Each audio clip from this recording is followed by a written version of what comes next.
নমস্কাৰ মিত্ৰসকল, YouTube channel অমৃতেশ্য পুত্ৰালৈ আপোনালোকক আকৌ এবাৰ স্বাগতম জনাইছোঁ। মিত্ৰসকল, আজি মই অখণ্ড দৰ্শনৰ সেই গুৰুত্বপূৰ্ণ বিষয়টোৰ ওপৰত দুআষাৰ ক'ম, যিটো বিষয় মই আজিৰ পৰা অন্ততঃ 20-21 বছৰ আগত পৰম ব্ৰহ্মময়ী শ্ৰী শ্ৰী গুৰুদেৱ স্বৰূপানন্দ পৰমহংসদেৱৰ অধিষ্ঠান শ্ৰী শ্ৰী গুৰুধামত আৰু পৰম ব্ৰহ্মময়ী, পৰম স্নেহময়ী, পৰম আদিশক্তি, পৰম পৰাশক্তিৰ নাৰী বিগ্ৰহ শ্ৰী শ্ৰী মহামণি সংহিতা দেৱীৰ কৃপা প্ৰসাদ স্বৰূপে যিটো প্ৰশ্নৰ উত্তৰ মই পাইছিলোঁ, সেই বিষয়টোৰ ওপৰত মই দুআষাৰ আলোচনা কৰিম। বিষয়টো আছিল এইটোৱে যে শ্ৰী শ্ৰী গুৰুধামত মই পূৰা নদিন আছিলোঁ। আপোনালোকে জানে, কাৰণ গুৰুধাম ইতিমধ্যে মই গুৰুধাম সংক্ৰান্ত কেইবাটাও ভিডিঅ' আপলোড কৰিছোঁ আৰু তাতে শ্ৰী শ্ৰী মহামণিৰ লগত 6 দিন মই প্ৰত্যক্ষৰূপে সাক্ষাৎকাৰ হৈছিলোঁ আৰু তাৰে এদিন মই তেওঁক কিছুমান প্ৰশ্ন সোধাৰ অসীম অনন্ত সৌভাগ্য প্ৰাপ্ত কৰিছিলোঁ। অন্ততঃ প্ৰায় 2.5 ঘণ্টা 3 ঘণ্টা সময় মোৰ বিভিন্ন প্ৰশ্নৰ তেওঁ উত্তৰ দিছিল। তাৰ ভিতৰত যিটো সকলোতকৈ গুৰুত্বপূৰ্ণ প্ৰশ্ন আছিল, সেই প্ৰশ্নটো আছিল অখণ্ডবাদ আৰু অদ্বৈতবাদৰ মাজত থকা পাৰ্থক্য কি? মোৰ প্ৰশ্নটো শুনাৰ লগে লগে পৰম ব্ৰহ্মময়ী শ্ৰী শ্ৰী মহামণি অতি প্ৰসন্ন হৈছিল। তেওঁৰ মুখমণ্ডলত অতি প্ৰসন্নতাৰ মুদ্ৰা আমি দেখা পাইছিলোঁ আৰু তেওঁ ওচৰতে দাদামণি আছিল। তেওঁ দাদামণিৰ কাণে কাণে কৈছিল যে অতি মূল্যৱান দাৰ্শনিক প্ৰশ্ন কৰিছে, অতি মূল্যৱান দাৰ্শনিক প্ৰশ্ন কৰিছে।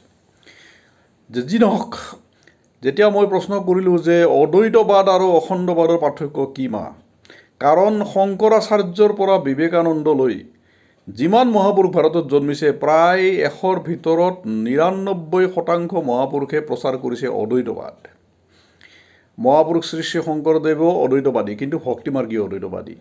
এইফালে মীৰাবাইৰ পৰা জ্ঞানদেৱ, নামদেৱ, তুকাৰাম, সাংগনাথ আদি যিসকল মহাৰাষ্ট্ৰীয় যিসকল মহান সন্ত, তেওঁলোক পূৰ্ণ অদ্বৈতবাদী। তাৰে কিছুমান জ্ঞান মাৰ্গৰ অদ্বৈতবাদী, কিছুমান ভক্তিমাৰ্গীয় অদ্বৈতবাদী। গতিকে বাকী ঋষি অৰবিন্দৰ পৰা, অনিৰ্বাণ মহাৰাজৰ পৰা, বিবেকানন্দ, ৰামকৃষ্ণ, তেওঁলোকৰ পাৰ্ষদ অভেদানন্দ আৰু যিমান মহাপুৰুষ আছে, এইফালে পৰমহংস যোগানন্দ, যিজনে ইণ্টাৰনেশ্যনেল চেল্ফ ৰিয়েলাইজেশ্যন ফেলোশ্বিপৰ প্ৰতিষ্ঠাতা পৰমহংস যোগানন্দৰ পৰা যোগসিদ্ধ, জ্ঞানসিদ্ধ, তন্ত্ৰসিদ্ধ, কৰ্মসিদ্ধ, প্ৰেমসিদ্ধ সকলো মহাপুৰুষক আমি দেখিছোঁ তেওঁলোকে অদ্বৈতবাদ প্ৰচাৰ কৰিছে।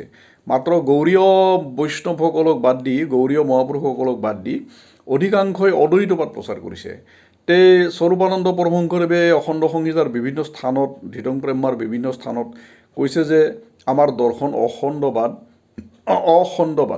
মানে অখণ্ডবাদৰ অৰ্থটো শ্ৰী শ্ৰী মহামণি আমাক এনেকৈ বুজাব চেষ্টা কৰিছিল যে দ্বৈত, অদ্বৈত, বিশিষ্ট দ্বৈত, দ্বৈতাদ্বৈত, শুদ্ধাদ্বৈত, অচিন্ত ভেদাভেদবাদ আদি অনন্ত কোটি বাদ অনাদিকালৰ পৰা আছে, অনন্ত কাললৈকে আৰু কিমান বাদ সৃষ্টি হ'ব, কোনো অন্ত নাই।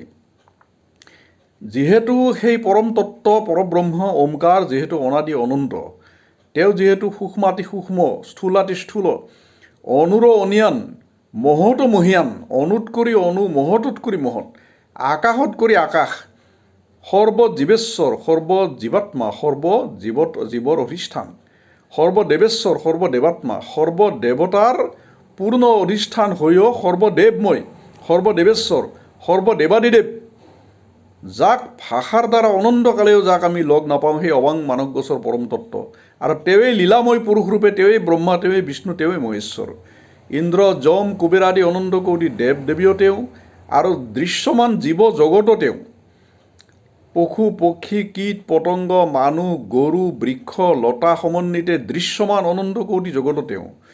স্থূল চক্ষুৰ দ্বাৰা অদৃশ্যমান সূক্ষ্ম জগত, যি অদৃশ্যমান সূক্ষ্ম জগতবিলাকক আমি স্বৰ্গলোক, নাগলোক, বৈকুণ্ঠ লোক, কৈলাশ লোক, অপ্সৰা লোক, গন্ধৰ্ব লোক, কিন্নৰী লোক আদি অনন্ত কোটি লোক লোকান্তৰ ৰূপত আমি পুৰাণবিলাকৰ মাজত পাইছোঁ, তন্ত্ৰশাস্ত্ৰত পাইছোঁ। সেই সূক্ষ্ম অদৃশ্য লোকবিলাকো কাৰ দ্বাৰা পূৰ্ণ? সেই ওংকাৰ পৰব্ৰহ্মৰ দ্বাৰা পূৰ্ণ। গতিকে ওংকাৰ পৰব্ৰহ্ম অনন্ত কোটি ব্ৰহ্মাণ্ডৰ সৰ্বভূতত ভিতৰত বাহিৰত পূৰ্ণৰূপে বিৰাজমান, সকলোৰে অভ্যন্তৰত গুজ্জাতি গুজ্জৰূপে বিৰাজমান হৈও সকলোৰে তেওঁ অতীত। তেওঁ নিৰ্গুণ হৈও সগুণ, সগুণ হৈও নিৰ্গুণ, নিৰাকাৰ হৈও সাকাৰ, সাকাৰ হৈও নিৰাকাৰ, অপৰ হৈও পৰ, পৰ হৈও অপৰ, অদ্বৈত হৈও দ্বৈত, দ্বৈত হৈও অদ্বৈত। গতিকে দ্বৈত, অদ্বৈত, বিশিষ্ট দ্বৈত, শুদ্ধ দ্বৈত, দ্বৈতাদ্বৈত, অচিন্ত ভেদাভেদবাদ আদি সকলো বাদ সাধকৰ এটা এটা আস্বাদন মাত্ৰ। শ্ৰী শ্ৰী মামনিৰ এই কথাখিনি আমাক অতি সুন্দৰভাৱে বুজাইছোঁ যে যি সাধকে যিমান গভীৰলৈকে ডুব দিব পাৰিছে সিমানেই আচৰণ কৰিব পাৰিছে। কোনোবাই দ্বৈতৰূপে তেওঁক আচৰণ কৰিছে, মই ভক্ত তুমি ভগৱান, অনন্তকাল মই তোমাৰ দাস হৈ থাকিব বিচাৰোঁ। কোনোবাই বিশিষ্ট দ্বৈতৰূপে আচৰণ কৰিছে ভগৱানক, অৰ্থাৎ তেওঁ বিশিষ্ট দ্বৈতৰূপে আচৰণ কৰাজনে ক'ব যে মই তেওঁৰ লগত অভেদ হৈও ভেদ, ভেদ হৈও অভেদ। কোনোবাই অচিন্ত ভেদাভেদ ৰূপে তেওঁক আচৰণ কৰিছে, অৰ্থাৎ তেওঁক ভেদ ৰূপেও পাইছে, নিজৰ লগত অভেদ ৰূপেও ঈশ্বৰক পাইছে, ভেদ অভেদৰ অতীত ৰূপেও পাইছে। গতিকে এনেকুৱা কৰি প্ৰত্যেক যুগে যুগে ভিন্ন ভিন্ন মহাপুৰুষে নিজৰ নিজৰ আস্বাদন অনুযায়ী ব্ৰহ্ম বা ওংকাৰ পৰব্ৰহ্মৰ মহিমা কীৰ্তন কৰিছে। যে অখণ্ডবাদে কি কয় যে এই যত বাদ আছে, যত স্বাদ আছে, সকলো সেই অটল অনন্ত আৰু মহাসমুদ্ৰৰ মাজত নিজক আত্মসাৎ কৰি লৈছে। এই সকলো বাদক, এই সকলো বাদৰ সকলো স্বাদক নিজৰ মাজত আত্মসাৎ কৰি লোৱাটো হৈছে অখণ্ডবাদ। যেনেকৈ ব্ৰাহ্মণ, ক্ষত্ৰিয়, শূদ্ৰ, বৈশ্য গোটেই বৰ্ণ লগ লাগি যেনেকৈ মনুষ্য জাতি, যেনেকৈ চকু কাণ নাক ছাল আদি গোটেই অংগ পতংগ লগ লাগি এটা মনুষ্য শৰীৰ, ঠিক তেনেদৰে অনন্ত কোটি বাদ, অতীত বৰ্তমান ভৱিষ্যতৰ অনন্ত কোটি স্বাদ, অনন্ত কোটি সাধকৰ অনন্ত কোটি অনুভৱ সকলো মিলি অখণ্ডবাদ। গতিকে অদ্বৈতবাদো অখণ্ডবাদৰ ভিতৰত আছে। শ্ৰী শ্ৰী মামনি আমাক আৰু অমৃতময় ভাষাৰে বুজাই কৈছিল যে অদ্বৈতবাদে কেৱল পৰব্ৰহ্মৰ অস্তিত্ব মানে, কিন্তু দৃশ্যমান জীৱ জগতৰ অস্তিত্ব সম্পূৰ্ণ মায়াত কল্পিত, মায়াৰ স্বপ্ন, মায়াৰ বিভ্ৰম বুলি উৰাই দিয়ে। ৰজ্জুত সৰ্বভ্ৰম শংকৰাচাৰ্যৰ বৈদান্তিক ভাষ্য মতে। গতিকে মায়াবাদী যিটো ভাষ্য, মায়াবাদ আৰু অখণ্ডবাদৰ মাজত আকাশ পাতাল প্ৰভেদ আছে।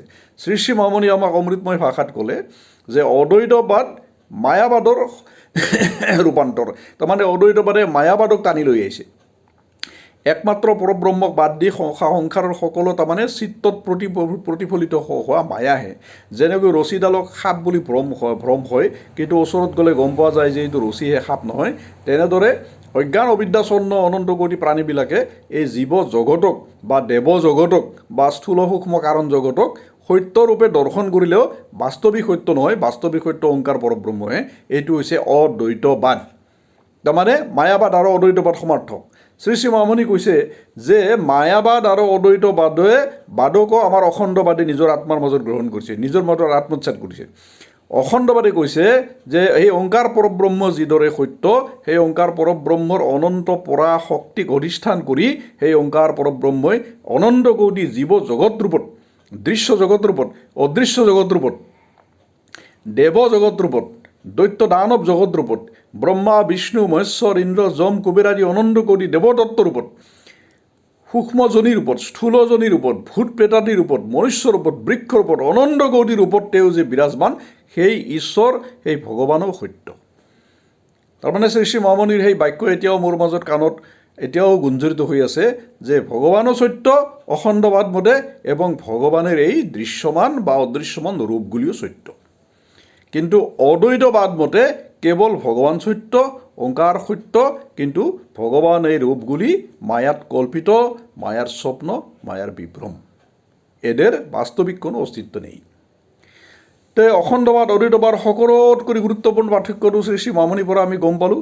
তাৰপিছত গুৰুত্বপূৰ্ণ কথা ক'লে যে অখণ্ডবাদে নিষ্কাম কৰ্মযোগৰ অনাদি অনন্ত মহিমা ঘোষণা কৰি আহিছে।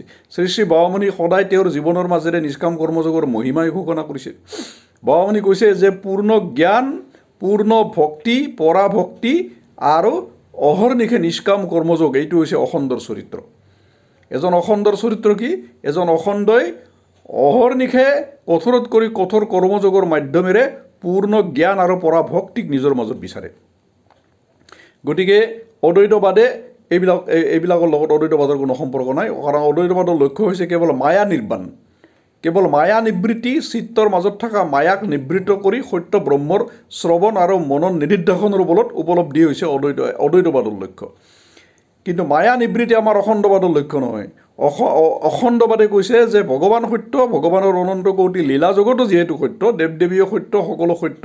গতিকে তোমাৰ কৰ্তব্য এই জীৱ জগতৰ প্ৰতি তোমাৰ যি কৰ্তব্য, তুমি ঈশ্বৰৰ ইচ্ছাত যন্ত্ৰ হৈ, ঈশ্বৰৰ ইচ্ছাত তুমি আয়ুধ হৈ কিনে এই দৃশ্যমান জীৱ জগত সেই পৰম মহাংকাৰৰূপী বিশ্বেশ্বৰ বিষ্ণুৰ সাকাৰ ৰূপ সগুণ ৰূপ এইটো এই জীৱ জগত হৈছে সেই পৰম ব্ৰহ্ম ওংকাৰৰূপী জগন্নাথৰ দৃশ্যমান ৰূপ হৈছে জীৱ জগত গতিকে জীৱ জগত যিহেতু সেই ওংকাৰ পৰব্ৰহ্মৰ যিহেতু দৃশ্যমান ৰূপ এই পৰম সচ্চিদানন্দময় পৰব্ৰহ্মৰ যিহেতু সাকাৰ ৰূপ তুমি তেওঁৰ ইচ্ছাত যন্ত্ৰ হৈ কিনে সকলোৰে নিষ্কাম সেৱা তোমাৰ পৰম কৰ্তব্য কাৰণ তুমি অখণ্ডবাদী তুমি অখণ্ড গতিকে নিষ্কাম কৰ্মযোগ এইটো আমাৰ অখণ্ডবাদৰ গুৰুত্বপূৰ্ণ লক্ষণ অদ্বৈতবাদৰ লগত কৰ্মযোগ বা নিষ্কাম কৰ্মযোগ বা হেৰিৰ কোনো সম্পৰ্ক নাই কাৰণ অদ্বৈতবাদে একমাত্ৰ এটাই সত্তাক মানে দ্বিতীয় সত্তাক নামানে 3 নম্বৰ গুৰুত্বপূৰ্ণ পাৰ্থক্য যে অদ্বৈতবাদে ভক্ত ভগৱানৰ লীলা ভক্ত ভগৱানৰ ভক্তি এইবিলাকক অদ্বৈতবাদত কোনো স্থান নাই কাৰণ অদ্বৈতবাদত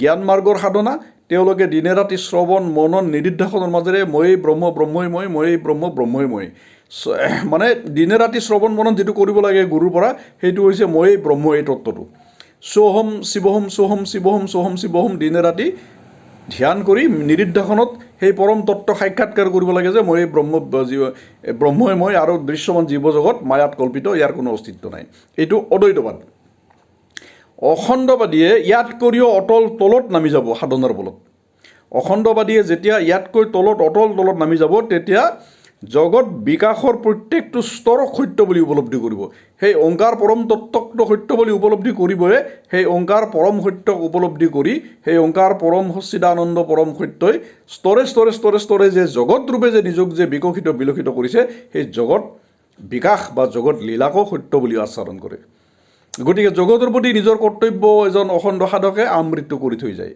এজন অখণ্ড সাধকে দেহেৰে মনেৰে ধনেৰে দেহেৰে মনেৰে ধনেৰে তেওঁৰ অস্থি মজ্জাৰে তেওঁৰ সৰ্বস্ব দান কৰি তেওঁৰ বিদ্যা বুদ্ধি বিবেক ব্যক্তিত্ব প্ৰতিভা সকলো তেওঁ জগতৰ সেৱাত সদায় জগতৰ নিষ্কাম সেৱা নিষ্কাম মংগলত সদায় আহুতি প্ৰদান কৰে অখণ্ডৰ জীৱন এক পৰম যজ্ঞস্বৰূপ যজ্ঞত যেনেকৈ দ্ৰব্য আহুতি দিয়া হয় আৰু দ্ৰব্য আহুতিৰ দ্বাৰা জগতৰ কল্যাণ কামনা কৰা হয় অখণ্ড সাধকে নিজৰ দেহ মন বুদ্ধি প্ৰাণ চিত্ত অহং অস্থি মজ্জা সৰ্বস্ব দি বিশ্বৰূপী বিশ্বেশ্বৰ বিষ্ণুৰ সেৱা কৰে জগতৰূপী জগন্নাথৰ সেৱা কৰে কাৰণ তেওঁ সকলোতে ওংকাৰ পৰব্ৰহ্মক দৰ্শনৰ কাৰণে তেওঁ কি কৰে চেষ্টা কৰি থাকে এজন প্ৰকৃত অখণ্ড সাধকে গতিকে অখণ্ড দৰ্শন হৈছে পূৰ্ণৰূপে মায়াবাদ আৰু লীলাবাদৰ সংমিশ্ৰণ আৰু মায়াবাদ লীলাবাদৰো অতীত লীলাবাদ মায়াবাদকো নিজৰ মাজত আত্মসাৎ কৰি লৈছে অখণ্ড দৰ্শনে অদ্বৈতবাদ পূৰ্ণ মায়াবাদী